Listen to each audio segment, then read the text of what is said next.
Hello, this is Neil Greenspan on behalf of Pathogens and Immunity, where I am one of the senior editors.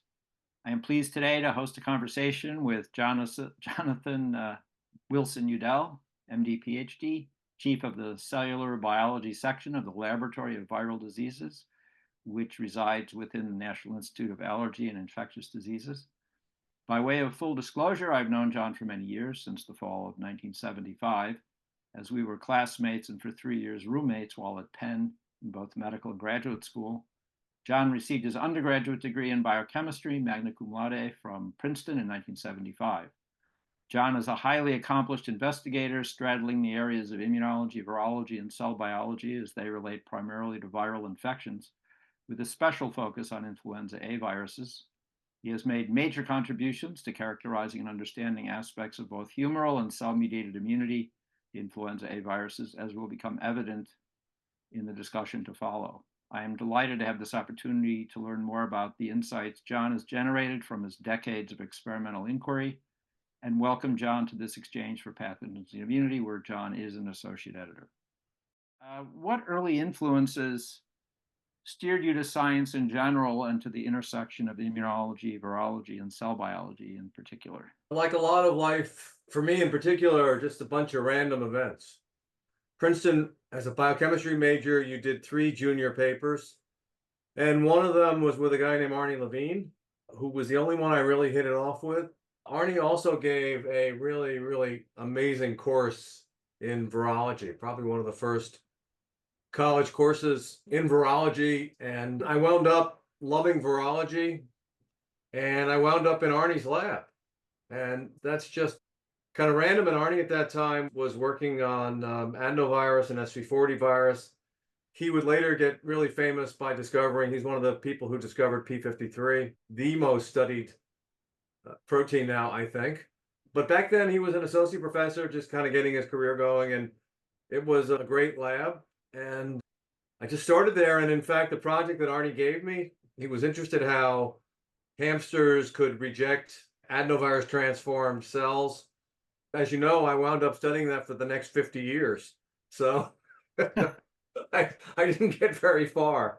So it's just this, Well, I guess you found it interesting. yeah, I mean, and if I had wound up in someone else's lab, I'd be having a conversation with someone else at this point. So, life is just like that. There are these decision points. You're not aware of which ones are important until you can look back retrospectively. But that was basically it. And then because Arnie was my mentor, I think I got into Penn. He'd done his PhD at Penn and knew people, so wrote a really strong letter for me. And so I wound up at Penn. And then when I got there, I asked Arnie who I should work with. His best friend, I think, from graduate school was Norman Kleinman. That's how I wound up in Norman's lab. And without that, I just said, well, what should I do my PhD in? And he knew Penn quite well. And he said he didn't think much of the virologists at that point in the 70s. And he said immunology is the best department there by far, which I think is true. Yeah, it was a really strong department. So that got me to immunology and virology, and then cell biology came later. You've sort of already answered my question about particularly influential events in undergraduate or graduate training. I have a good answer to this one, though. So in Arnie's lab was this very peculiar graduate student whose name was Art Levinson, who was going to become the Art Levinson, who was a legendary CEO at Genentech. Yeah. You never would have guessed this if you knew the guy as a graduate student. People are filled with all sorts of potential that is not obvious. I mean, I just saw Arnie for the first time in basically 40 years, and we were talking about Art, and it's just the qualities that come out of someone. And Arnie told me Art's career, which I didn't really know that much of at Genentech, and basically he was a interim president because the other guy had been canned, and no one, they just thought he would never be a great president, even though he was one of their first employees. So you only really saw how good this guy was once he became, the head. Well, it sort of also goes to your point about, random events, because if that other president hadn't been canned, absolutely, he might never have been elevated. But in any event, Art took me under his wing, and we just talked science all the time. And I think he had a really big part in me falling in love with science as an undergraduate. I mean, we had to do a undergraduate thesis to graduate, and I absolutely loved it. Influential event in graduate school, two in particular. One is not completely random. After a few weeks, I realized I kind of hated medicine. So that's a problem if you're a medical student. I sort of remember that. Yeah. And unlike you, I didn't apply to the MD PhD program. I just, from the age of 12, I had this immature dream that I wanted to be a primary care physician of all things. And you more than anyone know how ill-suited I am to that. Sometimes it takes a while to learn these things about yourself. So I'm in medical school. I'm realizing I'm not, it just took a few weeks, which is, looking back, it's like, how could you know? I don't know. And I didn't make the wrong decision, as you know. I just didn't like it.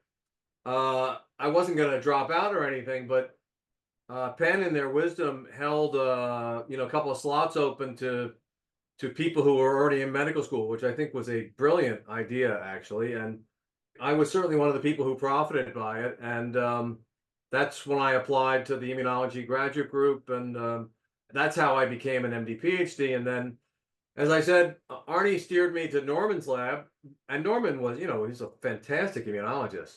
He wasn't the best mentor, but it was a great lab. He was doing brilliant work.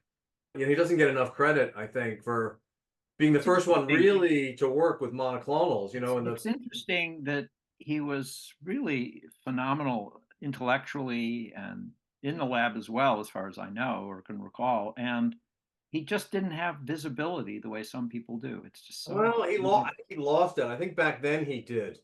And when he moved to Scripps, which was the second random event, he kind of lost it. And, before there were hybridomas, there was a splenic focus system, which was the first system where you could actually get the monoclonal antibodies. Urina had the plaque assay, and Nossel was doing that as well. But those antibodies, you couldn't study really, that you could just look at their properties in agarose. Well, you'd be able to see what the antibody could do, but you didn't have a supply of it. Right. And Norman must have had amazing hands, because he was purifying these tiny amounts of antibody and labeling them with I-125, and he was doing immunochemistry. Very insightful experiments. I think he was the first one to show the homogeneity, in a SIPS plot versus the heterogeneity. Yeah, because most people wouldn't have had a monoclonal reagent to do that. And he had trained with Fred Karouche, right, who was, he got a couple of things wrong, like the selective theory, but Fred was a great scientist as well. Well, as I recall, Fred was as responsible as anyone for really putting immunochemistry, as it was then known, on a firm thermodynamic footing. And monogamous bivalency, which is a key concept in immunology. It's interesting because people don't use Eisen's textbook anymore. Well, it is. Most of them don't know very much about how antibodies actually work. Well, that's the funny thing, is that, as textbooks increase, you would think they would always incorporate what was there before, but no, they don't. Yeah, exactly. Biophysical side of immunology is not very well represented in most textbooks. You can still, they're very high quality in other respects. You can still buy a copy of, Delbecco Davis, where Eisen's chapter is, right? And on eBay, you can get it for like $3. So, that's something people can do, because that was probably the best introduction to how to think about antibodies of treatment that I've ever seen. I've seen a lot of them. Eisen was brilliant. Yeah. Just brilliant. At any event, I don't know if you remember this, but Norman got divorced. Yes. And because of that, his wife got this job at Berkeley, and he wanted to be closer to the kids, was my understanding. And so he moved to Scripps. And so, Norman didn't really want to take students. I don't think he took any. And so I asked him, all right, what should I do? He said, why don't you go talk to Walter? Oh, I see. So that's how I wound up. He referred you to Walter. Yeah, that's how I wound up in Walter's lab. And in Norman's lab, I was doing something with streptococcus with antibodies. And I didn't particularly dislike bacteria, but I really love viruses. And then moving to Walter's lab was lucky, because as you know, even though I was doing immunology with Norman, I was basically the house virologist. And so that was just an incredibly fortunate, good match. Walter was not a perfect human being, as you know, but man, he was a really good mentor. It's interesting too, because at that stage, virologists were ascending in importance in biomedical science, and bacteriologists were descending. That Yeah, was well, before the boom in molecular yeah, pathogenesis. well, that's when, that's when hubris was dominating medicine and they thought that they had conquered infectious diseases. So Right. I think the interest in virus was really driven more of using them as tools, for expressing genes, figuring out how they worked. And there was, it was up and down, but there was a strong belief among some anyway that viruses were a major cause of cancer, which Right. took decades and decades to really come to fruition. But, molecular genetics pretty much started by a bunch of virologists. So I think that was all part of it, right? And Arnie was in that club, these guys who were using viruses to study molecular genetics. And cell biology. David Baltimore, I mean, all that. And then what really put virology back on the map, as much as any time since the turn of the 19th to 20th century was HIV. Smallpox was eradicated in 78, and people just thought, okay, well, don't have to worry too much about viruses at this point. And then HIV comes back and wasn't obvious at first, but within 5 years, it became clear that this is the single most pathogenic viruses human ever faced.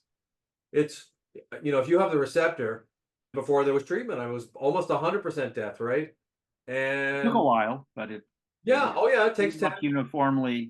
in 20 years, no one will be alive, basically, right? So at that time at Penn, Wistar was the place for viral immunology. I mean, Hillary was a lot of things as well. Walter was a much, much better person than Hillary, of course. Hillary, very, very interesting guy. Hillary being Hillary Kaprowski, the head of the institute where Neil and I were training, a very, very interesting character. He had a lot of talents, and among them was picking out good scientists, right? Walter was one of them. It's actually very interesting to reflect on that, because Walter was, again, going back to visibility, he was way less visible than Norman, Oh, and yet oh yeah, he was a yeah. phenomenal investigator. He was, and And no one, there's no graduate student I know who would know who Walter Gerhardt. no, that's correct.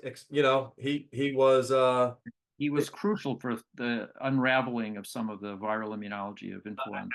absolutely. Not only was he the first one to make hybridomas against viruses, he was the first one to work with them and did some of the best experiments. And to this day, that work. You're right, Neil. It isn't remembered terribly well, uh, but it hasn't been surpassed. And it's remembered in the sense, like most of science, a lot of the memory is in the people you train. Like, who would know who We Fasicus? mean imprinting. Yeah, who would know who Fasicus de St. Growth is? Yeah, This very guy, few people. he's as smart a biologist as I have ever, whose papers I've ever read. He was the one who trained Walter, and I am a direct descendant of that way of thinking because that the project Walter put me on was straight out of Fasicus's brain. And then of that group, I've trained the most people who are still doing viral immunology. And so the lineage lives on whether people remember who trained the people or not. Some of them do get extinct, but the family tree extends considerably. But not only Walter, but there were great other immunologists there, viral immunologists. Peter, obviously, Peter Doherty, Barbara Knowles Yeah, right. was great. Giorgio Trinchieri, who just got the National Academy, another amazing scientist. So yeah, no, it was an excellent place for viral immunology. I mean, at that time there wasn't a lot of viral immunology in the No, world, and that was one of the few centers. I mean, you had the John Curtin in Australia.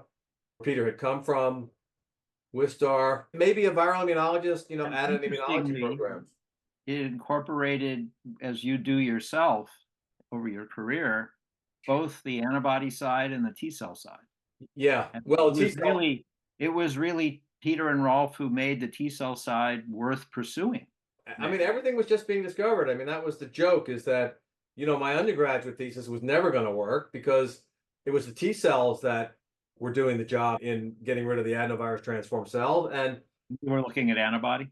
yeah, of course, we were looking at, And we were collaborating with Norman. He was sending us a rabbit anti-mouse I see. conjugate. So, once a week, someone may have had to drive it up, I forget, from Philly because it was radioactive. But yeah, once every week or two, we would get a new batch of antibodies that Norman had made. That's So, very yeah, interesting because it shows how what looks like an incredibly reasonable project at a given stage in the development of an area of inquiry can turn out to be just totally misguided. it was useless except for training. For training, nothing matters. All that matters for training is you get to do experiments. When you're a student, it's better when things don't work in many ways. Well, you're forced to think then. You have to figure out how to make it work. When things, students get the wrong idea about what's a good thesis. I mean, what's the optimal? When things work too well, you don't learn as much. And ideally, it's this balance between things working and not working, because Yeah, that's what's good if they don't work at all. yeah, But well, it's got to be a little bit to give you some, if nothing else, some positive feedback to keep going. But the main thing of training is to be trained and not to produce papers. yeah, I So mean, I was years ago, I was on a study section that reviewed postdoc F-32s. There was a real emphasis not just on the quality of the proposed science, but also on the training value. And that was a huge part of it. It was not taken lightly. It was, a real central focus of the study section that yeah, they actually have training value in the project being proposed. Do yeah, you think your medical training, even though you weren't thrilled, provided any benefits in terms of your research career? yeah. So people may not appreciate how bad a medical student I was, but you do. I believe that was the joke. What do you call the person who's Right. last in their class? That was me. Doctor. Yeah. And I proved that it's almost impossible to flunk out of medical school if you aren't truly psychotic. Um, Stan Plotkin, as you might recall, signed one of my evaluations in pediatrics that stated that I needed psychiatric help, but that was only because I Plotkin signed that? Oh he my signed God. it. He didn't really know me from Adam. So, before doing that, if you're going to sign that, I mean, that really could screw up a kid's career, He could right? have talked to you. He should have talked to me. Exactly. And maybe he would have thought he's even crazier than I thought, right? But in any event, and that was one of the last courses I actually attended.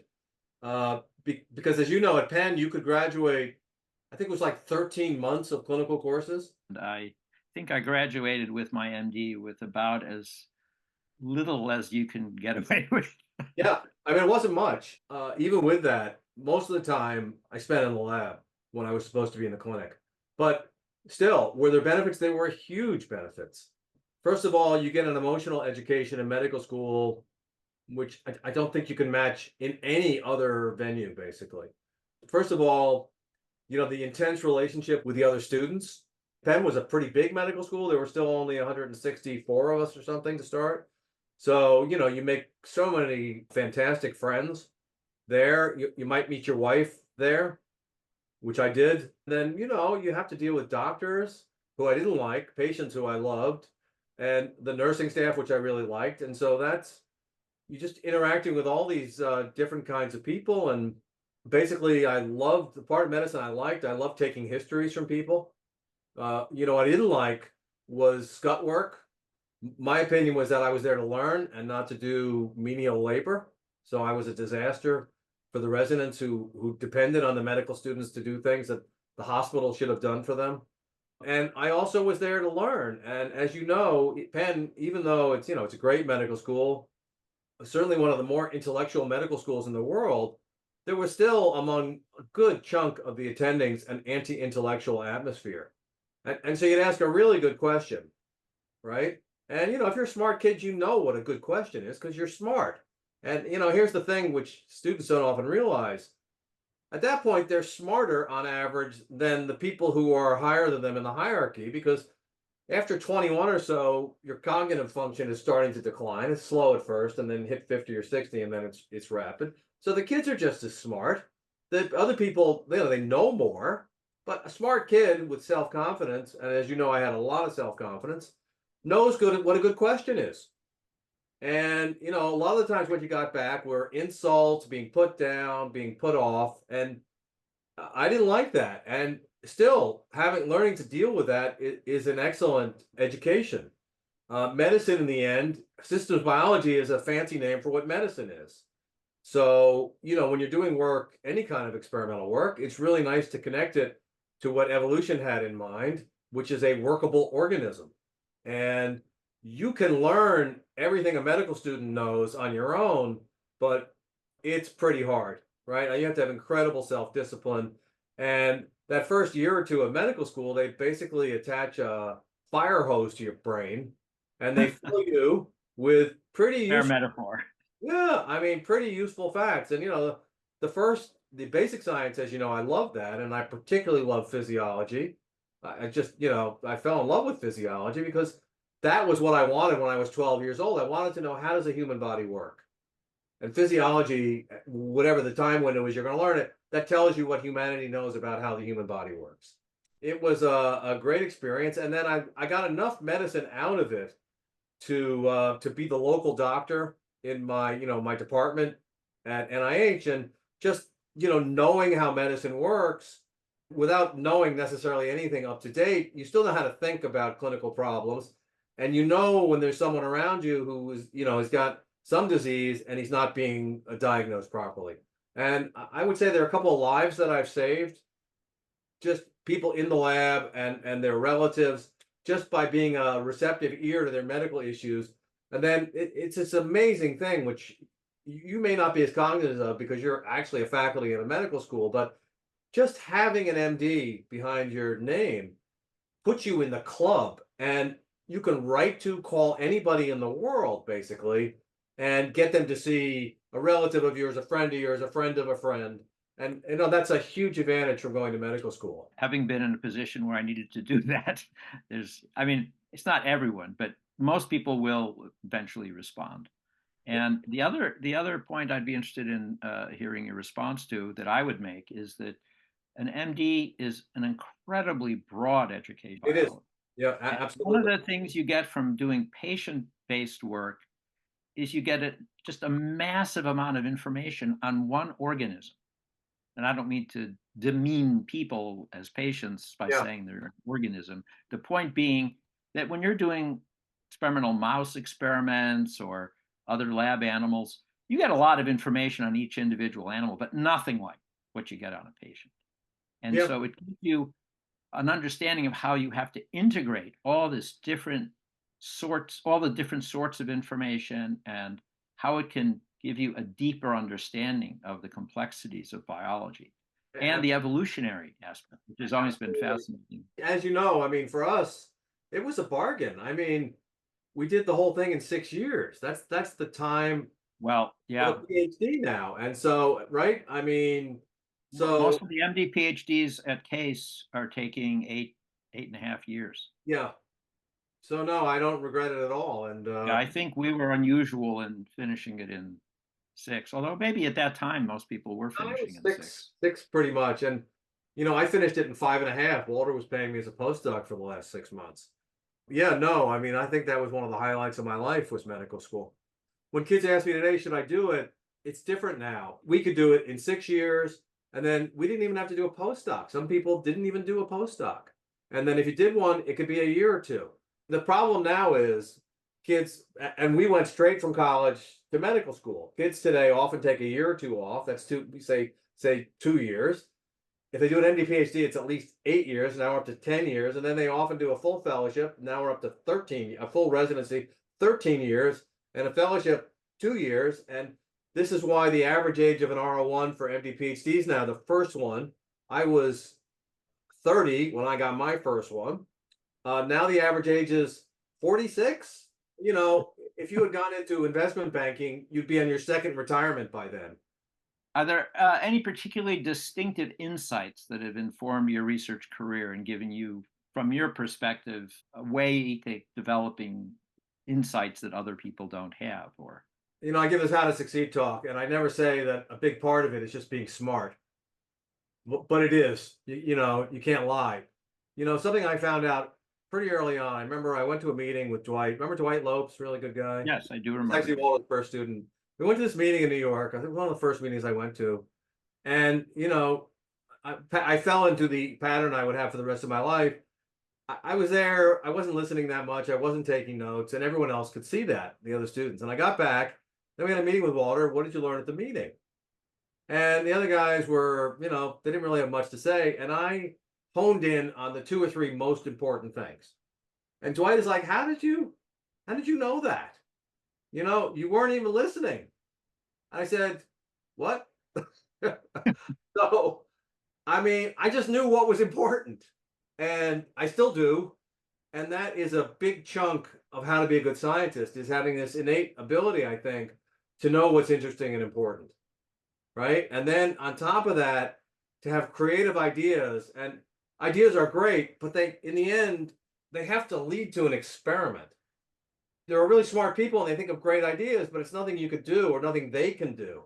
And particularly as a student, and even now as a PI for a long time with a lot of resources, it still has to be something when I was a student that I could do, or as a PI that my lab can do. And there's a lot of great ideas we have that we're never going to do because we don't have the money or the expertise, and particularly the expertise. So, having ideas that lead to experiments. And then something I just had a really good feel for was not overthinking things. In the end, I love doing experiments, and that was lucky because I think that's the most important thing, is to do experiments, right? And to me, a hypothesis, which we have to have, and in the end, particularly afterwards, in interpreting the results. But for me, a hypothesis is just an excuse to do an experiment. You do an experiment, and it's like walking through this magic door. I mean, sometimes you make this completely unexpected finding. That's great. Happens, rarely, but it does happen. But you just think about everything much better once you've got some data to deal with. And the best people in my lab, who've come from my lab, have that exact idea of how to do science as well. They do experiments and they're good at doing them. So, which is another important part of it. So when you get a negative, you don't have to worry about that you got it wrong. You can have really great people and they have great ideas and they have experiments they can do, but they're so poor experimentally that you don't know how to interpret when something doesn't work. So that's an important thing. Something else, as you know, like Jack Bennick and I had a really good partnership for a long, long time, 30 years. So something else is if you're going to work with people, which is more important than ever, you need to share as much credit as possible. So you have to get enough credit to have a career. You need some fame in your own field, if nothing else, to get your papers accepted and particularly to get money. But beyond that, it's not useful. If you want to work with people and you want to get the best out of them, it's even selfish to give them credit, right? And everyone's going to think the other people are getting more credit than they deserve. That's just human nature. But I would encourage people to give other people as much credit as possible. And you can't just be completely selfless, because then you won't have a career. And you can't let people walk all over you and let them steal your ideas and get all the credit for it. But there's a happy medium there, like everything else in life. And then the last thing is going to sound, ridiculous, but I'll just say it because it's true. Don't write grants. Because once you're in the grant writing system, you wound up doing a lot of science to please the people who give you the money, instead of doing what you think is the most interesting and best science. And I'm wearing the NIH hat. And that's, I just got lucky that I wound up at NIH, where some of the listeners may not know that at NIH, we don't have to write grants. We just have to justify our research every 4 years for why they should give us more money. As a concrete example of what you just said, we had a young faculty member at Case some years back who ended up leaving and going elsewhere. And this very young and capable investigator had worked out a brilliant system looking at glycosylation changes on a viral glycoprotein where there was one glycan. And you could be confident that you knew what was happening. And instead, the study section pushed her to move to HIV, which was a nightmare for that kind of work. Oh, the worst. And it was, I mean, maybe down the road that would have made sense once she had worked out a system where she had real control of all the various factors of interest. She wasn't happy, but that's the only way she could get funded. I wrote one grant when I was at Wistar as an assistant professor, and the comments were ridiculous. and it's like, who are these people? What do they know? I mean, I was just starting, but it was the start of the field. The grant was on mapping. The grant was on mapping what the CD8 T cells were seeing with flu infected cells, which we did, of course. And it's just like, and then part of the comments was, "This is too ambitious." It's like, what? What does that even mean? I mean, I think the Yep. worst thing you could say is that the science is too unambitious, right? And people aren't stupid. I mean, they'll figure out that you can only do so much, and you put down a lot of ideas because you're not sure which ones are going to work. In your view, does the immune system distinguish between self and non-self, employ some other dichotomous decision, or respond on the basis of a variety of variables? See, absolutely. I mean, we've talked about this a lot. So This is yeah, so I one of your, I this is you one of know the things you're most interested in, and I agree with you. It's completely conditional and very complicated. I mean I would call it evolutionary pluralism Yeah, it because is. evolution Yeah. doesn't have any reason to care about just one way of doing whatever the goal is, reaching No, the no, as there's long as it works, evolution will exploit it. yeah, there are, I don't know, it's hard to put a number on it, but dozens at least of ways of knowing what's an appropriate immune response and what isn't. And then of course, the immune system makes errors, right? Makes Uh, errors, and it's also the case. I think you can make a reasonable argument anyway that the immune response is not just about protection from invaders, it's also about healing and repair to some degree and other physiological functions. Again, because evolution requires the complete integration of all physiological systems. And in fact, it can be difficult to even define what the boundaries of the immune system are. we had two papers on the sympathetic nervous system and flu infections, and it's arbitrary what we're going to say is immunity and what isn't. I mean, a lot of the same molecules were discovered by both fields and given different names, which tells you that they're important for more than one thing. There's probably not a single protein in all of nature that just does one thing, right? Yeah, I mean, it's one of my sort of pet notions that virtually any protein, if you look hard enough, will turn out to be pleiotropic. I mean, even hemoglobin's doing some other things, right? Yeah, yeah, it is. So, right. So, I mean, just everything is multitasking, and then when you get to viruses, because of the limited genetic information, I mean, every protein's got like, a very long laundry list Well, of. that's a really interesting point because viral genomes are so small relative to cells, cellular genomes, even bacterial cellular genomes or mycoplasma genomes. They have to be incredibly dense in terms of functional information per unit coding. Yes. Yeah, true. I mean, we're discovering now that there's all sorts of pervasive translation on the negative strand of negative strand viruses. Um, Interesting. yeah, and so we've not shown that any of these are functional, but sooner or later there'll be a functional one. But it's happening all the time. And again, not surprising from a theoretical standpoint, because just what you said, there's a tiny amount of information. For flu, it's like less than 15,000 bases. At some level, competing with the behemoths who have billions. Do you think it's reasonable to say that there are any specific principles applicable to viral immunology that can be concisely formulated? Well, that would be more like mucosal immunology, right? Yeah. So I don't know. I mean, I think the first thing, which is true of all pathogens, I mean, the immune system is remarkably good at limiting viral pathology. I mean, we know about the failures, but the successes are subclinical, right? Given how many viruses are out there, which is a very, very, very large number. One of my favorite papers is this guy, I think it's Curtis Sutter. He's like a marine virologist. And he had this Nature paper. And I love numbers. And the number of bacteriophages in the ocean is such that if you line them up end to end, and these are obviously not very big, like 100 angstroms each, it it extends 30 light years. Oh my God. It's a really light years. Yeah, I mean, each one is what, probably Yeah, that's the beauty of these. It's 10 to the 30th virion. a few nanometers. Yeah, and this is not good for like Fox News, but at that time the estimates were it was just brilliant, back of the envelope kind of deal. Yeah. These Fermi estimates, fantastic, right? Fermi estimates. The largest source of CO2 in the atmosphere is bacteriophages um, lysing their hosts.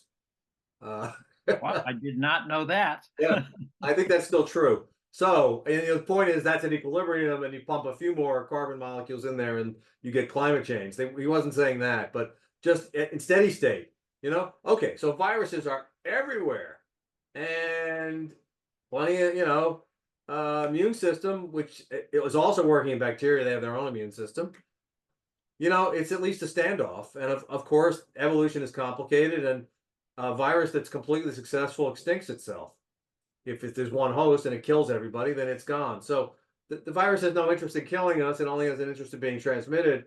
At the same time, I mean, the immune system does an amazing job of controlling viruses. And in fact, a lot of the diseases we worry about that aren't, just where every cell is obliterated by the virus, which is most of the things we worry about. It's not that the virus isn't doing a good job. It's like it's doing too good a job, right? Like with flu, famously in 1918, you had this W of Right. mortality, right? Where little kids, old people, and the V in the W was people between like 20 and 40. And they were not dying because flu was killing all their lung cells and they couldn't breathe because the physiology no longer worked. They were almost certainly dying because the cytokine was too enthusiastic, the cytokine response, right? So it is a very hard thing for viruses to get it just right. I think it's a similar phenomenon with COVID in those people who. Absolutely. That's right. It is. So I think the immune system does a really good job. And then we'll talk about immunodominance. That's true for B cells, helper cells, killer cells. I mean, so I was thinking about this. I really couldn't come up with anything that would. I think that's the whole rule of immunology, is that given pathogen a choice or given immunogen will elicit parts of the same thing and overemphasize certain elements of the immune system versus certain other elements of the immune system. And that being said, I mean, you couldn't pick a single pathogen for sure where we really understand what immunity is. I mean, I think we have ideas about what the immune response is. We certainly know which elements we can get rid of and the animal would die, but we don't really know for even the most model system, in any multicellular organism, how it's really working. That just gets, let alone a human being, which I think we're never going to know, but even a mouse where you have all these incredible tools, you can do imaging, you can do everything, right? Control the genetics. Yeah, we did a lot of imaging, live imaging for a woman in my lab has her own lab now, still does it, but I haven't been doing it now for 5 years. But we did it for like 15 years, and it's incredibly cool. Then you realize how hopeless it is to really understand what's going on because things are so crowded and there's so many actors and everything's moving around and everything's changing every second. I mean, it's amazing. I mean, it's like trying to figure out music played by a billion instruments at once with the score changing every bar. Gives new meaning to the term dynamic scoring. I mean, it's really complicated, and not like you can't discover things that are useful. You can, but there's one thing. It's like the difference between basic science and applied science, clinical science. Clinical science, the beauty is you just want something that works, and then once you have it, you did something. Basic science, it's easier in the sense that you're going to discover something. You have to. It's just so complicated. You'll discover something, but then understanding it, really, yeah. I mean, it's just that's a really interesting word. Understand. I think that's one of those words it goes to infinity. What do you mean? This is why I would say that the concept of humility is always appropriate before nature. Absolutely. I mean, if you really, you'll never know if you understand it because you can't know what you don't know, right? That's the thing about nature is that it created us and not the other way around. And so we keep, Was that just your way of bringing in Donald Rumsfeld's taxonomy of epistemology? he wasn't a complete idiot. No, he wasn't. Right. In fact, I just used he didn't invent it, but I just, in one of my, I'm giving a talk soon and the known knowns. And I mean, Yeah, yeah, that's a really useful way to think about things. The unknown unknowns they might as well be infinite for all you know. Right. And I think that's what, as a working scientist, that's got to be your idea.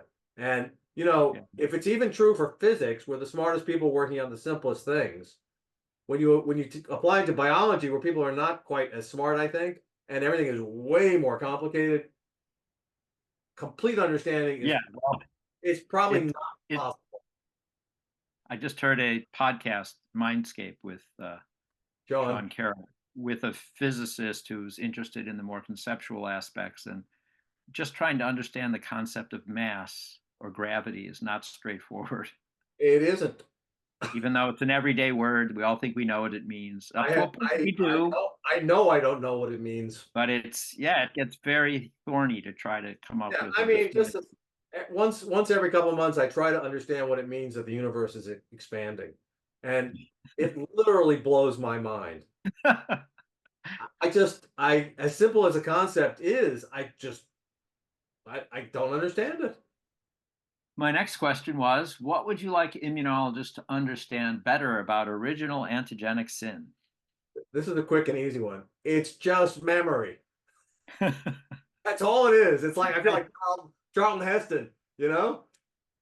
It's memory. It's Well, the joke of it is that a lot of immunologists have forgotten memory. yeah. Well, I have this paper I scotch taped to my door from Frank Dixon, where he's showing original antigenic sin in a 1950 JI paper with various serum albumins. I quoted this paper heavily in that review I wrote it because You'll he's have to send that to me when you have a chance. got that whole history of antigenic sin there, which was discovered by a German in like 1906. He's looking at patients. They had been infected with one bacteria, they got infected with another one. They had some basic serological assays. They had a better response to the first one than the second one. It's just true, and that's Yeah, how the immune right. system works. And the immune system is not stupid here. If there's enough cross reaction to trigger a memory B cell, some of the antibodies, at least, if not most of them, are going to be useful. Yeah. So, and just because you don't think they're useful, whatever, right? Scott Hensley, a guy, really great postdoc from my lab, gone on to a brilliant career. He had this wonderful paper on PLOS pathogens with original antigenic sin, showing that you were with the second stimulation, you were getting antibodies that were protective, but only in vivo and not in vitro. Hello, immune system. The immune system is not always perfect. I do understand that. And there's all sorts of things that it gets wrong, like autoimmunity, all sorts of things. But as a working hypothesis to start with, the idea should be to figure out how it got it right. And what does it have in mind here? Right. And I think people often forget that. I mean, you taught me this actually, Neil. You can only think about immunology and everything else in biology by evolution. You can only think evolutionarily. Well, I would say the selection pressure to be protective in vitro is limited. Exactly right. And so you got to figure at first, okay, this is a consistent feature of the immune system. It's probably useful. And let's not call it something that makes us think it isn't, because maybe then we'll do something stupid. I'm We're going to trying to send get you. rid of something that actually has great utility. I was just going to send you. I saw another one of these news articles about imprinting, which Well, is, as you say, as you pointed out, just another word for memory. yeah, I mean, listen, Francis was a brilliant scientist. I mean, Yeah. much better than Salk, who he trained, actually. Salk wasn't much of a scientist. Francis was a great scientist. And he came up with the term, which is, he was like a religious Catholic, and it's funny, it's great, it's dangerous. Because it makes you think about something in an unbalanced way. The problem is, I think some people are interpreting it in the wrong direction. I think all he meant by it was in a very metaphorical sense, it was just an effect of a prior exposure, which is memory. That's what memory Well, is. that's true, but sin is a bad word. It's clever. That's right. But It's my point is that clever. some people think that it was necessarily implying that there was some negative effect You of the. don't use sin. I'm sorry. And I hate this. People, it's just semantics. I mean, that's how No, people, I agree that that's the how people meaning. communicate. No, exactly. And the point is, I mean, I don't know what he intended for sure because I didn't know him and I haven't even been able to read his original article because I couldn't get it.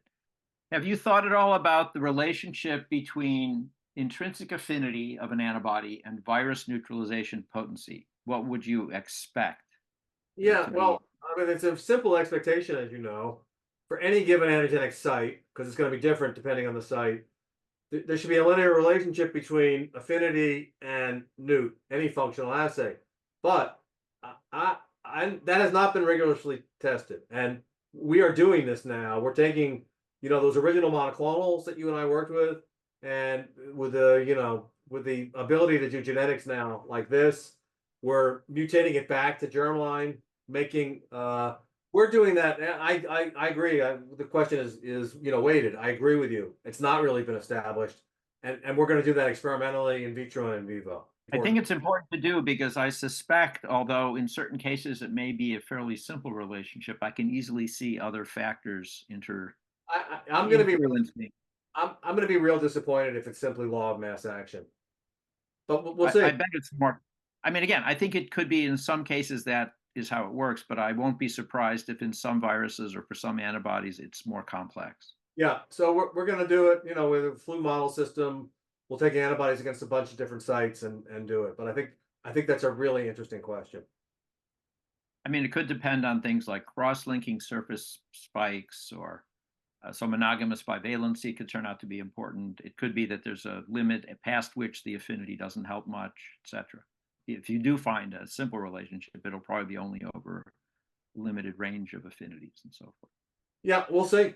Why did you turn your interest to the cell biology of antigen processing years ago? I think my favorite course as an undergraduate was cell biology. I had this great professor, and that was the only course in college where I got the best grade in the class. So that was just cell biology was something I was naturally good at. My brain was really, really good at that level of thinking. And then, as I made the monoclonals with Walter, characterized them, and then I got interested To in influenza A virus, just for the listeners. influenza A virus against the hemagglutinin. This is a hemagglutinin. So we had the first map of the structure. We knew, then we had the first antigenic map, and we got really lucky. Although Walter probably knew what was going on, but the first structure of a viral protein was solved by Ian Wilson.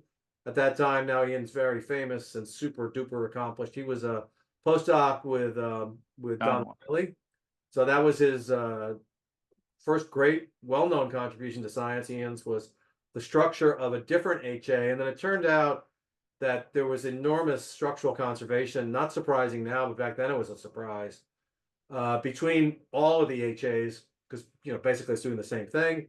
So when we took our escape mutants, which George Brownlee's lab, a guy named Andy Caton, so Andy had sequenced the variants that we made. That was my thesis, and when we put them on the map of the H3HA, and just they had some help, the early computer people at Oxford, where George was, to make the equivalent structure with the H1HA to model it. It turned out these antigenic sites were physically separated sites, which blew my mind. I was a postdoc when the paper came out. I'm on the paper, but I didn't see a draft. I don't know if you remember. Remember, we had like that magnetic board, and we were putting little magnets up as we were making Oh this. yeah. That magnetic map turned into this incredibly beautiful structure. So we had these antibodies, and then I started studying them. Walter's best friend, like from college, was a guy named Thomas Becky, who was a superb microscopist, and he came one summer to do a mini sabbatical, and we really hit it off. We became lifelong best friends, basically, even though he was 13 or 14 years older than me. And we did a lot of work together. And Thomas was interested in the cell biology of viral entry, and so we started using the antibodies for that. Then it showed me, oh my God, these are incredible probes. So I taught myself a lot of some of it I learned as a postdoc with David Lane, some of the biochemistry and cell biology. But then I taught myself a lot as an assistant professor, and I started doing a lot of pulse chase experiments to look at HA biogenesis and in combination with immunofluorescence. Um, so I basically, taught myself to be a cell biologist looking at flu entry and HA biogenesis and export. And then, it was at that time I was still working with Jack on what the CDH were recognizing. It was this crazy story, which is now, normal, but back then was crazy, that a lot of the peptides that were being recognized were from internal viral proteins. So then the question is, how do the peptides get made? And it was obvious to people in the field, this is basically the start of the antigen processing field. There was a bunch of people interested in the cell biology of how the whole thing worked, and I was one of those people. And I just trained myself, inadvertently, to be in the perfect place to study class 1 with flu. And it turns out class 1, in some ways, is a lot harder because flu, like most viruses, when it makes hemagglutinin, it's like 10% of all the proteins that are made. So pulse chase experiments are easy. They're just simple. Yeah, that's a huge fraction. A huge fraction of of a translation. single protein. Yeah, class 1's not unabundant, right? I mean, it's higher than average probably for a typical cell protein, but you're still talking about flu is expressed in millions of copies per cell, class 1, 10%. So the biochemistry is harder.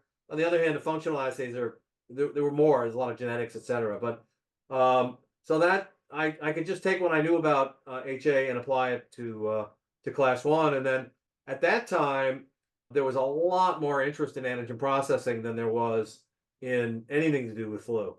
It was before, people got interested in flu again in the late 90s when bird flu panicked everyone. And then, right, and then increasingly with each new potential threat. So in the 90s, I had these really great papers on flu that no one was interested in, to be honest. A paper that 30 years later would be a cell paper for other people with HA in the early 90s was at best a JV paper that no one read. And you can't get postdocs that way. And I've never been, I'm just interested in doing good science, really. And then the problem themselves, whatever it is, I don't care that much as long as it's fun and interesting. And so we basically switched the whole lab over to class 1. And I didn't start working again on flu until we inadvertently discovered a new flu protein looking for out of reading frame class 1 peptides. And then that was a good time to get back into flu. That was in the 2000-ish, late 90s. And then 97 had come, bird flu in Hong Kong, some people dying. The world is starting to get frightened of flu, and then the interest is going there. And so I left flu for 10 years at least, and then probably a little bit more, and then gradually got back into it to the point where the lab's been like 50-50 for a long time now. What aspects of class 1 antigen processing do you think are insufficiently understood? Every aspect. I mean, I literally wrote the textbook chapter. Narrow it down. Yeah, I literally wrote the textbook chapter in Paul on class 1, and it's like one of those things where journal editors decided we knew everything. And so there's still great papers published, but the world doesn't read them or see them terribly much because in many ways, the top journal you can publish in is in PNAS because there's some antigen processing people there who still know how interesting it is. So the world has thought that we've known everything about antigen processing now for 15 years, but we don't. We certainly have the bare bones of what the pathway is. And I think it's likely that there aren't any more dedicated gene products that we haven't found. We just published CRISPR screen along with Jacques Nifia's. Neither of us found, like, I think something we were both looking for, the next tapicin or something. We didn't, some accessory in the cytosol that had to help. There could have been a lot of things. Neither of us found something like that, which isn't to say it doesn't exist, but not obvious. Okay, so I have narrowed it down. One of the most interesting aspects of antigen processing is one for cancer immunosurveillance. The self-peptidome is not based on the law of mass action, right? If it was, there's an incredible number, but something like 75% of the proteome, the amount of proteins that are made, it's 250 proteins. 25% of the proteome for something like a T cell is 12 proteins. So the usual suspects, right? Things like histones, ribosomes, translation factors, actin, tubulin, that's mostly what the cell is making, particularly In when it's terms of mass, yeah, protein mass. right. And so every protein that's made is going to be degraded. So in the end of the day, steady state, it's 1-to-1. Every translation product is degraded. If that was used for antigen for immunosurveillance, it couldn't work because all you could recognize would be histones and ribosomes. So that isn't how it works. And you can make like T cells can recognize translation products where there's no other way to find the translation product. That's not uncommon. Okay, so antigen processing is breaking the law of mass action. We discovered that, we being Jack and I, independently, by showing that you can infect a cell with a virus, and within 30 minutes, you've made enough viral peptides that the T cell can kill the virus, even though you can't detect any viral proteins. And that's now been done by mass spectrometry. You can often find the peptides before you can find the proteins. So in other words, the T cell detecting fragments of translation products is way more sensitive than our methods for detecting completed native proteins. Right. And a lot of that is probably related to something that I named and certainly helped discover, although there were a whole bunch of labs that discovered basically the same thing, although didn't have the name. And the name I came up with is a DRIP, for a defective ribosomal product. And what a DRIP is, it's the idea that when you make a protein, you make more than just the protein that's going to be part of the proteome. You make more than what nature intended as a functional protein. While you're making the protein, you're making all sorts of mistakes that result in byproducts that are degraded rapidly and almost certainly selectively acquired by the peptide transporter in ways we don't understand to enable rapid presentation and also bypassing the law of mass action. Okay, that's really interesting, because what that basically says is that the T cells can detect not the native sequence necessarily, but an altered version of it. Absolutely. Which makes perfectly good sense evolutionarily. So it's the T cell is taking advantage of reasonably repeatable errors that are just inevitable on a probabilistic basis. Yeah, and there are now 2 peptides from flu that have been described. One that was discovered in my lab, but discovered as an antigen, but the actual peptide took 20 years for the postdoc named Wei-San Chen to figure out what it was.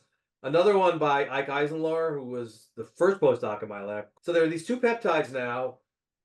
Ike's is actually incredibly cool because it's presented by the equivalent of MHC-E in mice. Oh, okay. UA1.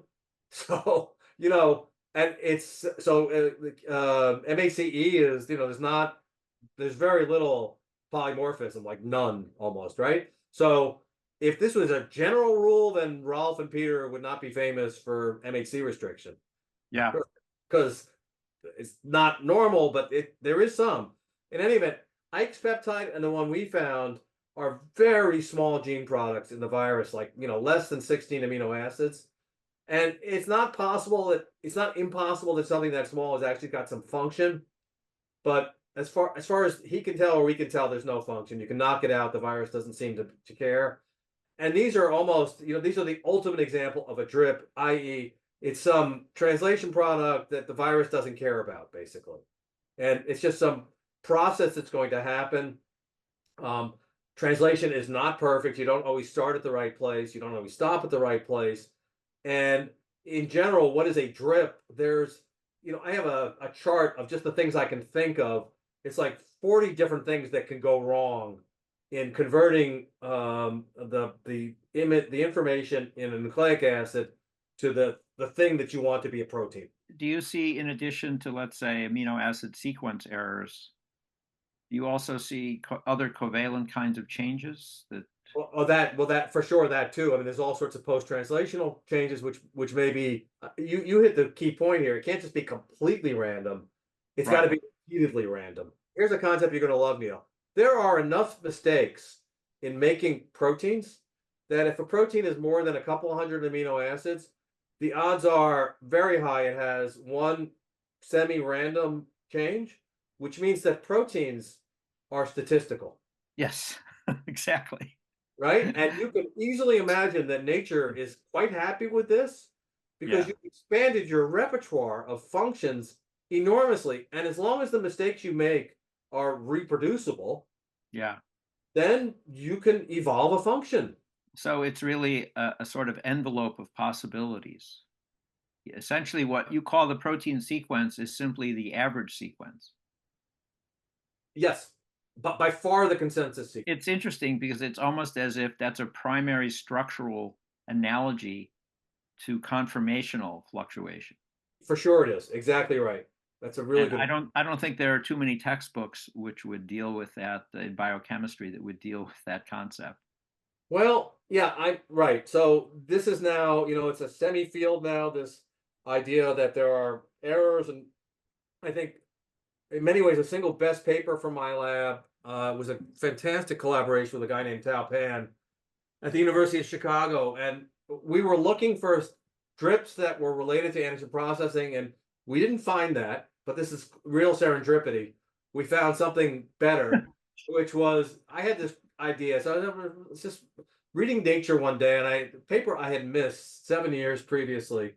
The first I'm sure you knew about this paper. Somehow I missed it. The first sequence out of the human genome was the MHC, right? Oh, And I hadn't read the paper, right? It was like they had like 100 megabases, right? And it's like it was a huge accomplishment before, that kind of kicked off the human genome sequencing. Let's do the MHC first. well, it And makes sense. We were already doing it for. yeah, and mapping, I mean, and medically, like you could hardly look in a better place than the MHC. There's all sorts of cool genes there as well, right? So I'm looking at Yeah. this, and I'm interested in drips. This is early 2000s, and I'm like, it's like tRNA is everywhere. It's like what? What? tRNA in the MHC? And it turns out there's like 250 copies of tRNA genes in the MHC. I knew nothing about tRNA. It turns out there's almost 500 tRNA genes in a human, and they encode for 270 different species, and obviously they're all doing God knows what different things. There's like 15 that'll have the same anticodon, but they're all different. And Yeah. evolution isn't going to keep them, for no reason. So they're there, they're sitting in the MHC, and I have this idea, which turns out, as far as I know, to be completely wrong, which is that the translation machinery is using these to deliberately make drips. So through an intermediary, I had a phone call. The guy, really smart informatics guy, who's working at HA, and I told him what I was doing, and he says, "Oh, you got to talk to Tao Pan." Oh, who's he? So I find out who he is. I call him, and what Tao had done was he came up with the first way of it was a microarray where you could discriminate like 80 different families of them. So we did this experiment, labeled the cells with S35 methionine, asked this very simple question: where's the methionine on which tRNAs?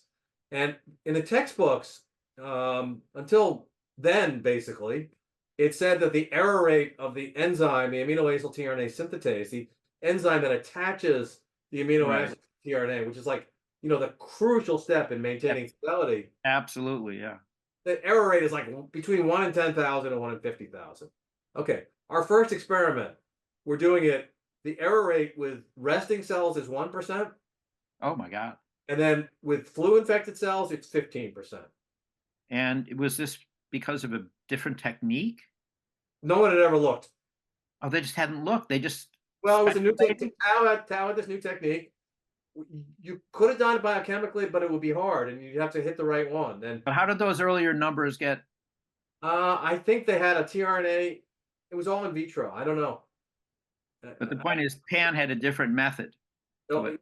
Very good point. I'm not sure how they got it so wrong, but some of it may have been. I don't know. In any event, that was the start. This was a paper that took 10 man years. A lot of work. A lot of authors from my lab whose experiments are not in the paper because they didn't work. right? Because we were really trying to show it had something to do with antigen processing, which we couldn't. But in the end, it was more important because we showed that the genetic code isn't written in stone, and that it turns out it wasn't just viruses that turned up the mistake rate. Any stress basically did it, and Interesting. including Tao before this was working on yeast and bacteria, had never grown any kind of mammalian cells. So we sent them some cells, and of course they didn't know how to do it at first, and so we had this period where there was 15% baseline misacylation with the methionine. That turned out to be true, and it was true in his lab and my lab. In his lab, it's because the graduate student didn't know how to grow the cells. So they were stressed because they were overgrowing them. They weren't splitting them at the right time. And in my lab, because we had invented the most difficult assay for determining when your CO2 incubator is broken. So even though Jack was somehow checking all the time, Jack was very obsessed with that kind of stuff. We actually were like one of the few labs that checked the CO2. The checking thing was broken. We didn't know it. And so lab errors help you uncover translation errors. Well, we didn't figure it out ourselves in the end. So we knew that that this was going on, and then we figured out it was stress, and then the link actually came. Akiko Iwasaki, who was really smart. She was a postdoc with a friend of mine, Brian Kelsall. She came back to give a seminar. So, she actually started in flu, so I've known her for a long time. I told her about this, and she really started thinking about it, and she made the key link. It's great. The message here for young scientists: talk to people. You never know what they know that you don't. Yeah, it's interesting. I usually tell them that it's great in terms of career. Yeah. Well, it just talk to people. A lot of. Yeah, I mean, talk to people, particularly smart people. Talk to anybody, but smart people is better. And she's really smart. And she thought about it. She goes, "John, do you know Rod Levine, who I did? We had collaborated with him, but I hadn't seen him in years.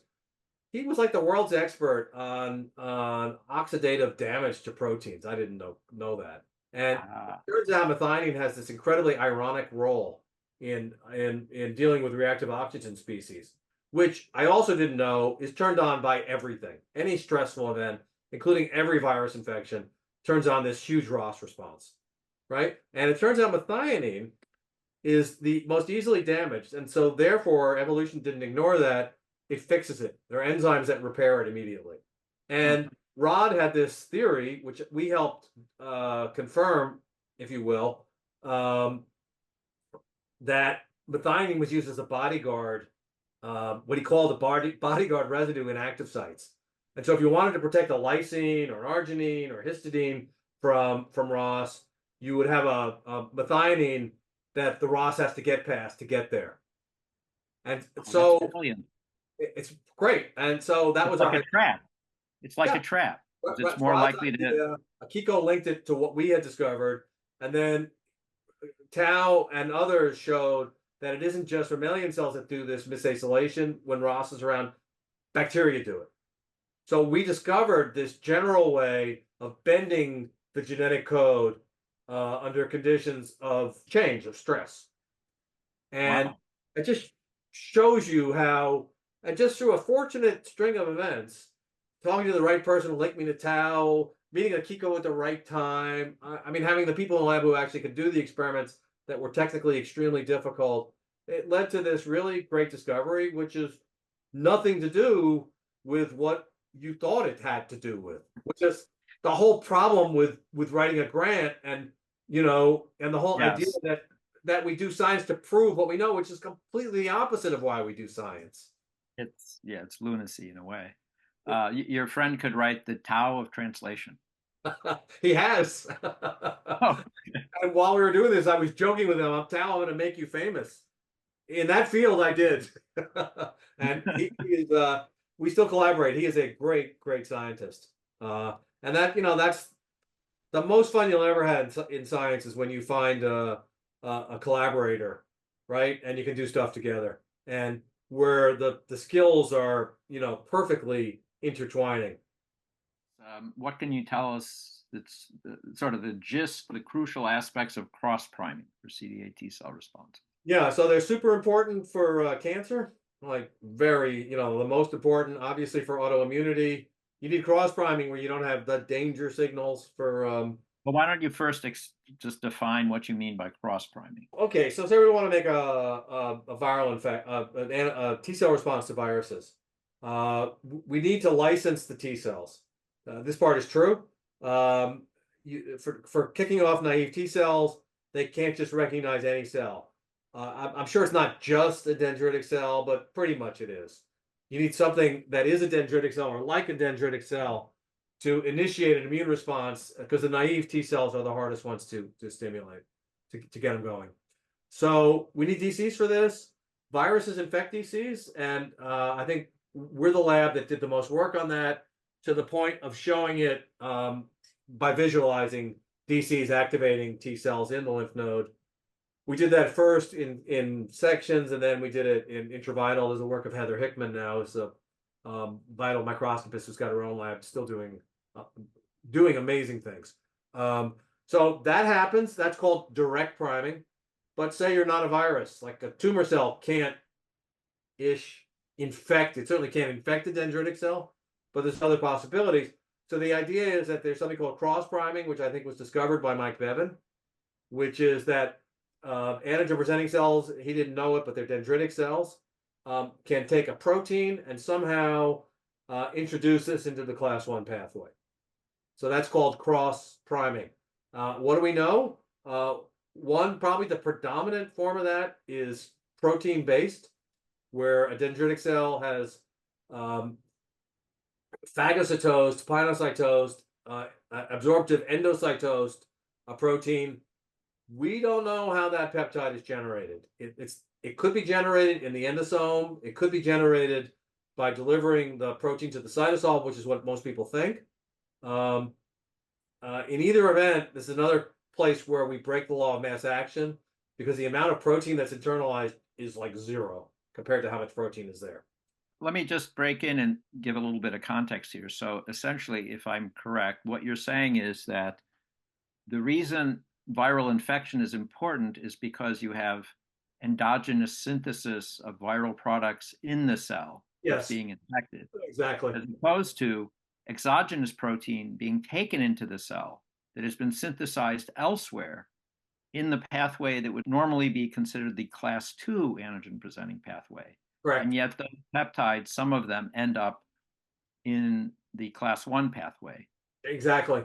Yeah, and viruses do both. It's really hard to dissect. Actually, you may be interested, if you remember when I was in Peter's lab and Dave Schwartz was in Peter's lab, we did an experiment which showed that if we had heat-killed influenza, we could still get a CD8 T cell response. Oh, I didn't know you did that. Yeah. It was an Infection and Immunity in like 1984. Oh, I stiffed you because we figured out how that works. That was one of our early good papers, Jack and me. And I didn't know you had done that. There was a guy named Yoshihiro Hosaka who also did that. And we showed the way that works, Neil. And you know how that works? It works because the heat kills the neuraminidase. And when you kill the neuraminidase, you get 100 times at least more viral core proteins delivered to the cytosol.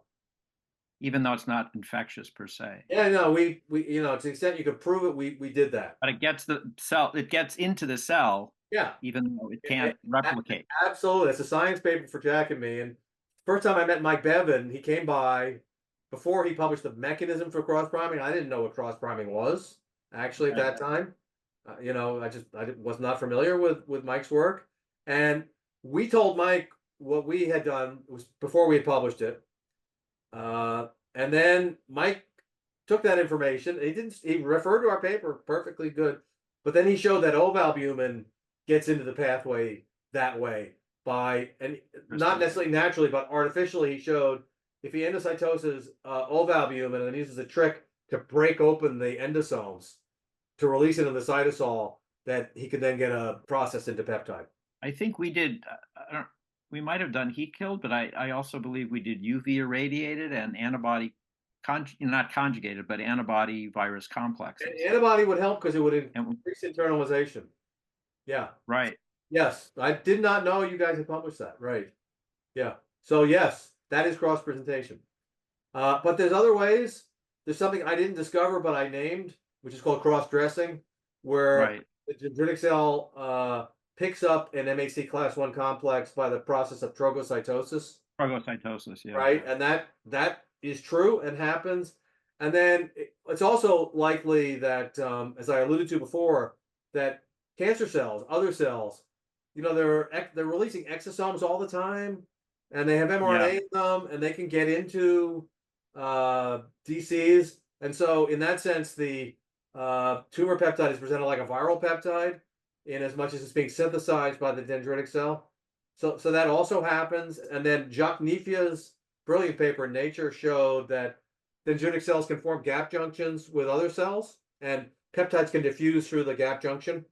And then Jacques Nifia's brilliant paper in Nature showed that dendritic cells can form gap junctions with other cells, and peptides can diffuse through the gap junction where they make the holes, right? So there's lots of pathways for cross presentation. A nice example for the pluralism of evolution. And then figuring out what's doing what in what system is very hard, but cross priming is incredibly robust. You remember Barbara Knowles?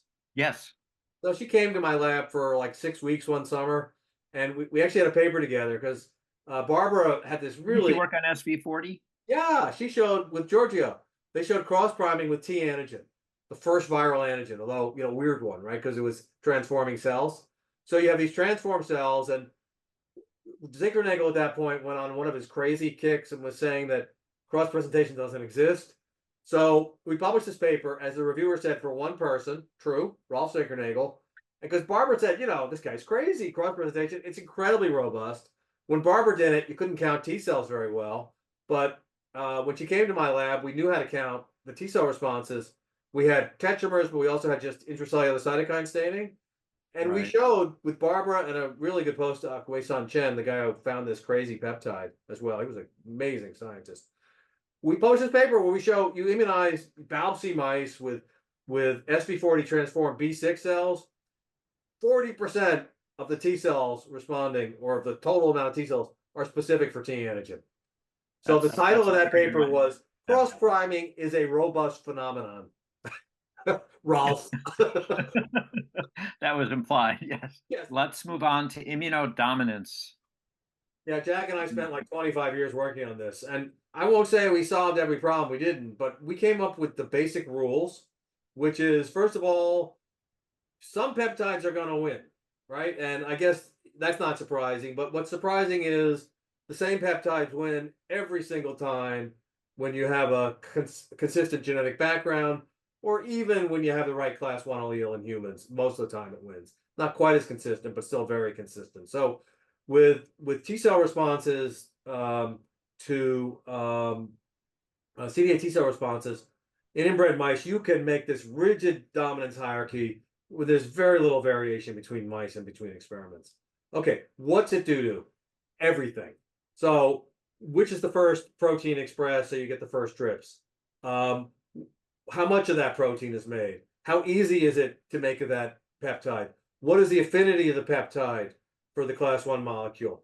How many T cells have a TCR that could possibly respond to it? And then on top of all that, there's something about some TCRs that are better than other ones for activating T cells. So those other ones are pretty obvious what we're talking about. This one is a little bit more mystical. There's some ways there's some peptide class 1 complexes that seem to stimulate T cells better, so they proliferate more. And that's then way beyond what we study or can study. That's a problem for people studying T cell activation, which is a whole world unto itself. Yeah, it is. So that, people say, well, we know little about immunodominance, and I'm like, really? Really? 50 papers? Nothing? We don't know anything about it? Come on. I know you got to get money, but still. Well, that's why I'm giving you the chance to set the record straight. Thank you. Yeah. What's your view on the implications of the rapid success in producing the vaccines for SARS-CoV-2, particularly the mRNA vaccines? Right. So one, it's the only good thing the Trump administration did was to have this warp speed, which was actually an amazing thing, which was a great thing, saved a lot of lives. Two, a bigger story, it's a huge triumph for immunology and virology. And people are like, well, why do we spend all this money on NIH? Well, I mean, just the amount of lives we've saved for COVID, not to mention HIV, pays many, many times over for all the money spent on all of biomedical research, right? We couldn't have done that without all the money we plowed into basic research. If you built a tree of all the findings that led into that, it would probably stretch into dozens of areas: cell biology, virology, immunology, biochemistry. Yeah, I mean, it's a triumph, and we're lucky that coronavirus is an easy target. This is what I think is crucial that some people are getting wrong. Every virus is not going to be as straightforward. No, no, no. You remember how bad the Wistar colony was, the mouse colony, right? There was Sendai, there was MHV. So at one point, we couldn't do any experiments because MHV, which is a mouse coronavirus, was infecting every mouse, and you can't measure a CD8 response in a mouse with MHV infected. It's too busy doing MHV. So Jack made his own vaccine. We had MHV in the lab. We inactivated with beta-propiolactone. We immunized every mouse when they came in, and we had no MHV. So that is a very easy virus to make a vaccine for. Very easy. I mean, you can make that in an hour in your own lab. And coronaviruses are easy vaccines. And I'm not taking away from the mRNA vaccine, which work better than an inactivated coronavirus vaccine does. But still, Yeah. an inactivated coronavirus vaccine still will work and probably work well enough to end an epidemic if everyone would be immunized. So that was lucky that was such an easy target. Well, it was, and it's not even just that. It's that SARS-1 is incredibly similar to SARS-CoV-2. It was the same basic spike structure. They knew what antigen to focus on. Yes. They already knew what mutation to make to stabilize the pre-fusion form. But Neil, any recombinant virus would work as well. Right? Vaccinia works, VSV works, anything you would make would work. Okay? This isn't this triumph for mRNA, which I'm not taking away from it. It is a great way to do it, but it's not like only mRNA would work. Anything would work. Maybe not quite as well, but anything would work basically there. Well, I think the mRNA approach has a lot of advantages in terms of scaling up. Yeah, but changing it more quickly. But expense is not one of them. But the point is, with a new virus family, or even a new virus, you wouldn't necessarily know what antigen to focus on. You wouldn't necessarily know how safe it was. Go for the receptor. Most of the time, it's going to work. Right. And then inactivate. A lot of inactivated vaccines just work. Sure. Right, and all you have to know is how to grow the virus. Then, right, polio vaccine works. It's not perfect, but it works. In fact, the protein vaccine is better than the replicative vaccine for polio. It's just more expensive. That's the barrier, right? The beauty of the live polio vaccine, each dose is a few pennies. Right, it's so easy to grow polio to high. Well, they're going back to Salk which is the dead vaccine. Right. Because the live vaccine still causes live polio and real polio in a tiny fraction, but it's still enough people that it's not worth doing. No, and you inadvertently reintroduce strains that would have been extinct otherwise, right? That happened. Yeah. So not because of stupidity, it was just the way things go. You can't know everything. But coronaviruses are easy targets, and that was not a surprise from animal work. But most viruses are easy targets, to be honest. I mean, you're not necessarily going to get a durable vaccine to a respiratory virus. At this point, there is no such thing for anything, but you'll get a vaccine that ends an epidemic and that saves lives, right? Well, that's a beautiful segue into the next question, which is, do you expect us to have an effective vaccine for HIV in the next 10 years? Maybe the CMV vaccine, this vaccine that they're working on in Oregon, Lou Picker and Klaus Fru and a really great group of scientists. Yeah, he's got a really interesting crazy vaccine that is working by inducing this completely non-canonical T-cell response that's just completely crazy, right? They're CD8 cells recognizing MHC-E, presenting peptides that don't have high enough affinity to be presented. And none of it makes sense except that 50% of the monkeys are either cured or prevented from getting infected in the first place. So if they're doing human trials now, if that works, that could work. Beyond that, no. I don't know of anything that looks like it's going to work. And antibodies are just really, really hard for lots of reasons. And the virus itself is super hard because sterilizing immunity, that's impossible to define that you've actually achieved that, because that means that not a single cell is infected, and there's no way to know that. And the only way you can know is that HIV has a way to tell you that you didn't work, because it only takes like one virion to integrate and it's over. Right. If you haven't gotten it, it's going to reactivate in various places and expand slowly, but over 10, 20 years, it will kill you. So the problem with HIV is you have to, at some level, get every single virion. And with an antibody, that's really hard. And T cells in theory can do it. In practice, they can't because of the latency of HIV. And this idea that a T cell vaccine with people who are already infected is going to work, and I mean, which is how any T cell vaccine would have to work. There's no evidence that's going to work, and it could work in naive people, I guess, because it's at least theoretically possible. But in somebody who already has HIV, who already is making a huge fraction of their T cells against HIV, making more is not going to be the answer. Which gets us to the next question. What are your expectations for the success in the next 10 years for the development of a universal flu vaccine? Very, very low. T cells are not going to work because of the reason I just said, which is how we segued. Right. You already have a lot of T cells. And there's just something about mucosal immunity we don't understand. It doesn't last very long. And there's no real evidence that IgAs are this magical antiviral antibody that a lot of people are saying now. I mean, the most common immunodeficiency in Europeans is in IgA. There's some people who have very, very little IgA, and they don't do worse with respiratory infections most of the time, or nearly all of the time. That's an interesting point, yeah. Right? And also, there's all this animal work where IgGs can, it depends what you want. I mean, in the end, preventing infections is nice to end an epidemic, true, because it certainly breaks the transmission chain, but IgGs do really well against preventing serious disease. And that's not, I agree, the aim in the end should be to prevent transmission, and the aim for some viruses that are just human would be to eradicate the virus. You're never going to eradicate flu A because the animal reservoir is unbelievable. Almost every animal. And apparently expanding.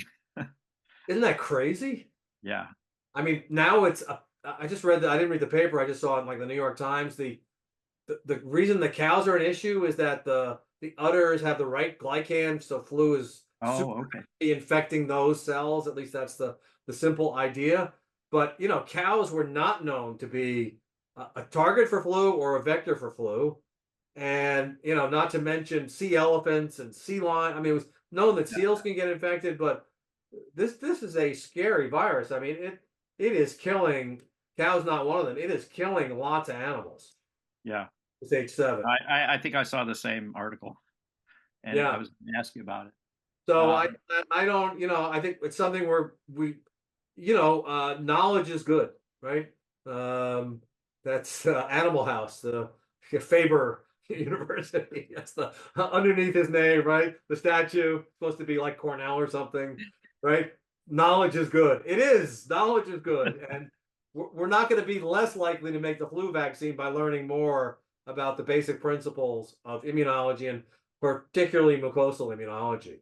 But at this point, we don't know enough to have any confidence that something's going to work better than what we have. And apparently, the mRNA vaccines are not better yet, right? Maybe there are tweaks. And one of the advantages of an mRNA vaccine is you can add all sorts of antigens if you like. You can add all sorts of cytokines if you like, right? That's one of the great advantages. You can just mix a whole bunch of mRNAs in and very easily manipulate the immune response, really tailor it. It is an incredibly versatile method for making vaccines. Next question, how do you believe graduate and postdoctoral research training can be improved? First of all, I think we made this huge mistake in confusing our training pool with our labor pool. And the fact that we have this grant-based system that we'll get to in a few minutes basically means you're contracting for work, which basically means the people doing the work are the contractors, and the way the university system is set up, those contractors are students. So we have this major conflict of interest in work that the professor has to get done to maintain a career and a livelihood, and particularly since the universities don't pay salaries anymore on their own, with the needs of the trainees, which partly align with the needs of the grant, but not completely. And also, we expanded the number of graduate students to get the work done, which is also a mistake. And if the government wants the work, we should put enough money in the system to hire professionals to do the work. Sounds like college sports. Some of those professionals are postdocs who we need to pay way more money. We're finally getting up to what they really should be making. We have this incredible system where you go to graduate school for 6, 8 years and you make less than you would have if you had just gone into the labor market out of college. Yes. That never made any sense whatsoever. The only justification is, well, MDs run the system and they abused residents for the last 100 years. So let's just dovetail that onto the training system of PhDs. Just completely stupid, right? And one of the things that pissed me off in medical school, going back an hour and a half, well, you have to stay all night and everyone has to stay up all night because you need to do that to learn what it takes to what it is to take care of patients. Bullshit. You need to do that so the hospital doesn't have to hire 3 people instead of 1 person, right? And they just grafted that on to PhDs, and we're underpaying postdocs forever. And I'm not a huge fan of unions in general, although I understand you absolutely have to have them because employers will take advantage, as has scientists, right? As you know, Neil, I've been advocating for increased postdoc salaries for a long time. And long time, yeah. Jeff Fralinger was in my lab doing a mini sabbatical at one point, and he's the one who got me hooked up with AI, where he and I could have an impact. I was the voice, he was the force behind it. Yeah. And Jeff told me, he went back, we had these great discussions, we're going to pay people more money. He said he went back he was chairman of micro at UNC. They had like 20 or 30 faculty members. And he said, John, I never realized this, that when politically, my faculty members are liberal in American politics, but when it comes to their own lab, they're McDonald's owners. Right. They want to pay people the minimum wage if possible. Yeah. And that is a bad system. And it's finally changing now because people are not doing postdocs. Not Americans. No, there are many classes now where the entire class, not a single person does a postdoc. And I am all for this. I am all for classes of graduate students. Graduate students, our PhD classes, not one. They just go straight to industry. Yeah, I don't blame them. And or other. I am all for postdocs unionizing because they tried it without unionizing and they got nowhere. And that's what that if employers going to be unreasonable, then people have to unionize. I'm completely in favor of that. I think graduate students unionizing is a big mistake. Big mistake. Because then they're saying they want to be treated like employees, which they are not. They are trainees, and we pushed them to this, which is wrong. But still, you will not be a successful scientist if you're thinking of that as you're thinking of yourself as an employee. It won't work. So I think they're not. I mean, maybe it's not impossible, but they're not totally compatible mindsets. You gotta just be in love with science. You have to be engrossed by it. And I have a colleague in my department, Vincent Monnier, who has a sort of rule of thumb. He asks, trainees, students or postdocs, do you think about your work after hours? Because if you're not interested enough to continue thinking about it when you're not physically in the lab, then this probably isn't the right direction for you. I would take away the problem. It isn't. And you won't be able to make discoveries because you have to be obsessed, no matter how smart you are. You need 2 things. You need the high-powered intellect, and you need the obsession. Either one alone won't do it, right? And no one ever rationally thought about how the lab should be structured, right? And we are all into evidence-based everything. We need evidence-based design of a research lab. What is going to be the best lab structure for productivity and also for how happy people are? You're never allowed to say in the discussion, are people happy or not? But that's one of the good things about COVID and just in general, the younger generations. These kids aren't just going to be put up with what everyone expects of them, and that I really appreciate. They want to be happy, and I'm all with that. And here's the thing with science: you're obsessed with it because you love it, but then you're happy. I mean, you're not unhappy because you're not super rich. You need to pay someone a living wage, and we can debate what that should be.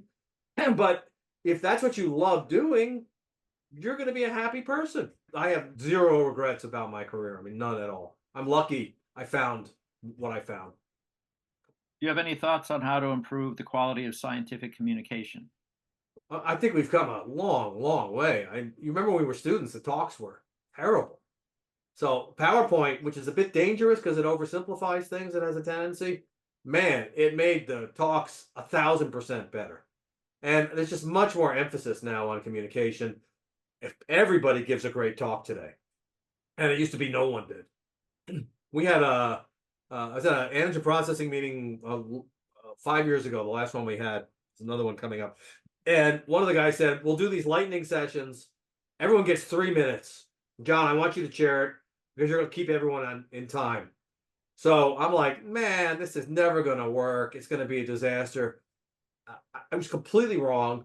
I didn't have to keep anyone on time except the old people who gave terrible talks. And I had to shut them up after 3 minutes after they had gotten 1% in. And there were 2 old people and like 28 young scientists. 28 people gave talks in under 3 minutes that were fantastic. So I think the younger scientists are being educated now from day one on how to give a good talk, and they do. And we give them feedback, and it's, when you and I were students, there was no feedback, there was no help, slides were a disaster. I mean, so I think scientific communication. It was painful to make slides then. Oh, yeah. You'd sit down with the artist. It was expensive. They would always make a mistake. It would take a month or two to get the mistakes worked out of every. I remember even as a postdoc getting these little things of letters you had to rub onto your posters. Yeah. One at a time. Yeah. Well, my undergraduate thesis, it's my hand-drawn, incredibly crappy graphs, right? Yeah. So I think communications come a long, long way. And, like on YouTube, there are people even without PhDs who are marvelous communicators who talk about things I know about and get almost everything right. So I think scientific communication is not the problem with people's ignorance of science. Do you have any strong feelings about anonymous versus signed reviews? Yeah, I very strong feelings. I really think they have to be anonymous to prevent favor banks and all sorts of bias in the review because people don't want retribution. So yeah, it's fine if you love the paper, but if you don't like it, you're just opening a can of worms. There's a very good reason why reviews were anonymous. And this idea that everything is better served being out in the open is completely wrong with every phase of life. I'm going to make a blanket statement there. There are times when things need to be open, but there are lots of times where you don't want to open up everything. It's just going to make life worse and not better if that's our goal. I mean, would you acknowledge that in the anonymous review process that people can scuttle other people's work and get away with it? Nothing's perfect. So I have a solution, and we'll get to that in the next one. Right? Here's my solution. Okay. What do you think about bioarchives and meta-archives? I love them. And if I had to choose between archives and the current review system, I would get rid of any kind of peer-reviewed papers and just say anything that isn't going to kill people, just put it on the archive and let people decide how valuable it is. I think the baggage and work and agony that goes along with the review process is just not worth it at this point. It's a huge amount of labor that we're donating our time to for free, which is insane. What other profession donates whatever it is, 10 hours a week for just gratis work? I mean, the lawyers do that. Does anybody do that? I mean, to be a journal editor, you get nothing out of it. It's insane. And you know, here's the problem: papers from good labs, it's not going to matter much because it's a good lab, and you Right. know, all the problems with the paper has been discussed 1,000 times at lab meetings and one-on-one meetings and people fighting in a good lab. So, in my experience, most papers I review, almost every paper I've sent in, there's not much improvement during the review process. The message is basically the message. Well, I mean, sometimes there's improvement, but just as often there's the reverse. they they make it worse. They force stuff. They Yeah, force you to say stuff that isn't quite right, yeah, or they force you yes, to do experiments that just make it harder to follow the thread of the paper. yes, true. It, it And can work either way. one thing I've found that works as part of the process, there are experiments I try to get out of a postdoc and they just don't want to do it. Yeah, And I realize that the reviewer is going to make them do it, and that yeah, works. But again, it's not something critical, or we wouldn't have put the paper in. Here's the irony, though: if we go to a non-peer-reviewed process, it's actually going to make it worse for the attention that the famous labs get for their work versus the other labs, because there'll be no way of gauging what's a good paper and a bad paper without reading the paper and right. actually thinking about it. And Yeah, so the you have to advantage put in more time, actually. you have now is that a young scientist, a scientist from a place that no one knows, they have a shot at the prestigious journals where people are going to read their work because it's going to be a more open process in a way. The branding, ironically, is going to get worse if we go to a non-peer reviewed than what we have now. But what we have now is not working. The profit margins by the for-profit companies are obscene. And Yeah, and they've continued to consolidate like other areas of the marketplace, and it's there's just a handful that control most of the yeah, and they're premier you know journals.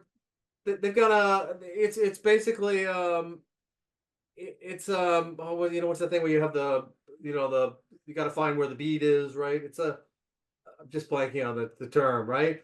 The con men, right? You got to Oh, follow. the three card Monty kind of thing, Oh, something like or that. the Okay, you I mean said the little ball under the exactly. cups. Yeah, you send your paper to Nature, where it's free, and they're like, "Oh, we can't publish it, but because it's under Cup 3, but we can publish it for $10,000." Right, just some page charges. That's all. I mean, it's a racket, right? I mean, It, so we can yeah, do better than this, and scientists are really passive. I mean, we have to organize and just say we're not going to put up with this anymore. And I think NIH now is mandating that papers have to be free, right? If NIH is paid for the research, they can't be behind paywalls now. So right. there are going to be some massive changes in the scientific publishing industry, and now is the time to try to reform the system for the better. If you had the authority and means to do so, what changes would you make in biomedical research funding? Okay, I have three proposals. One, split NIH funding into two firewalled pools: the National Institutes of Basic Biomedical Research and the National Institutes of Clinical Research. The problem is the clinic keeps taking away from the Yeah, basic, and right. people doing basic into doing something that people might be cured tomorrow. So the only way to solve that is to separate the money, right? And Yeah, obviously there'll be some tweeners, a lot of tweeners, but just some way of making sure that everything doesn't go to translational, because that's the way it's going now. yeah, The second is to use the intramural model, the NIH intramural model, where you find a good person and you fund them and make sure they're productive, as opposed to a grant where you're gonna fund a project. I mean, it just it works because there's so many good people and there's so much money. But the intramural system has been in place in NIH since 1950. It is a better system. It is I not agree. perfect, but it's better. I Okay. wrote I wrote I wrote a letter to the editor, I think of FASIB Journal years ago with Dave Kaplan, where we proposed basically that Howard Hughes funds people, not Right. projects, Yes. Exactly. and that it would be better if everybody was under that kind of a system. But in the meantime, instead of giving more NIH money to Howard Hughes people who don't need it, they should have had Howard Hughes pay the NIH for the peer review. Yep. That would have been a fairer system. What Third, was Yeah, third proposal. going to be more controversial. Okay, so listen, the work that you and I and everyone does, it's great and it's important for humanity. But at this point, in the developed world, we're looking at marginal gains in human health. Okay? The problem with humanity right now is that is behavioral. People exhibit behaviors that reduce their health, happiness, and lifespan. And this problem with disinformation is enormous. And what I'm proposing is to Yes. create a very well funded National Institute of Psychology, right? Not to take money from NIH, but to have a separate pool of money so we can figure out how to get people to do what we know is beneficial for their health. That people won't take something with the therapeutic advantage of vaccines, which is the highest therapeutic index of any medical Yeah. intervention Yeah. ever invented by many orders of magnitude. This is mass insanity. Yeah. And you and I can spend the rest of our lives, or young you and me, our whole careers, making a better vaccine. But what good is that if someone No. won't take it? Right. And actually, along with that, you could say that a good fraction of all the medical problems in this country are created by the profit motive in the food industry, Yes, cigarettes, and basically, people make vast fortunes by addicting people to goods or services. that's also part of it, Neil. But the disinformation is part of that as well, Oh right? yeah, absolutely. Well, they're making money off of disinformation, which That's is right. So we need to understand more about how to get people to make the right choice, yeah. right? So that's my three-pronged approach. What advice would you want to give to young people who are potentially interested in pursuing scientific careers, particularly in biomedical research? Okay, 6 points. Only do it if you love it. If you think you're working too hard, you don't love it.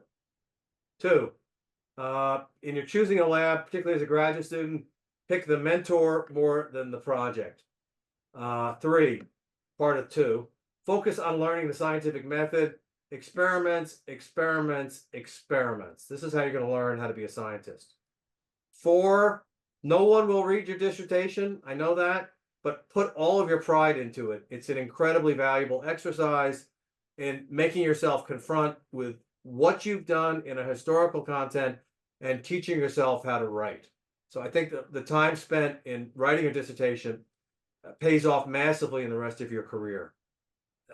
Not just that, some of the best reviews of topics I've ever read are the opening chapters in dissertations, and I've encouraged kids to submit them as review articles, and that has been done several times. So if you write a really good thesis, you have one or two review articles that will establish your independent publishing career as well.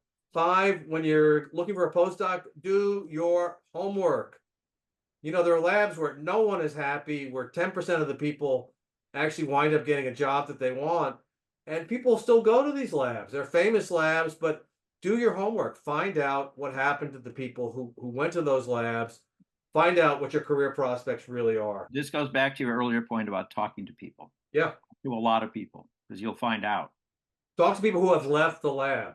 When people are interested in coming to my lab, I give them a list of every person who's been in my lab, their email address, so they can talk to them about what it's really like.